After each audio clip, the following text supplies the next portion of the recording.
СДСМ смета дека владата на ВМРО-ДПМНЕ изминатите години ги блокирала евроатланските процеси и тврди дека новата влада веќе започнала да работи на нивна деблокада.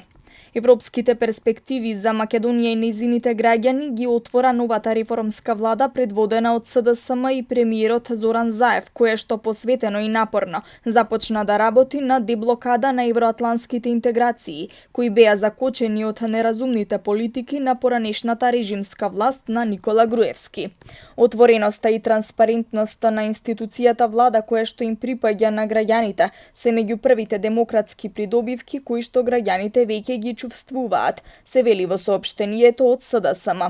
Отаму посочуваат дека ВМРО-ДПМНЕ и нејзиниот лидер Никола Груевски им должат објаснување на граѓаните на Република Македонија, за која цел и за чии интереси 11 години ја уназадувале земјата во евроатланските интеграцијски процеси и со тоа ја оддалечувале од цивилизираниот демократски свет. Затоа велат од СДСМ чесните членови, активисти и политичари во ВМРО-ДПМНЕ треба да се оградат од штетните политики на Никола Груевски, кои ја уназадиле Македонија, ги заробиле институциите и ги осиромашиле граѓаните. Неопходно е, се додава во соопштението од СДСМ, ВМРО-ДПМНЕ да работи како конструктивна опозиција, водена од демократски принципи и активно да ги поддржи демократските реформски процеси за доброто и иднината на граѓаните на државата.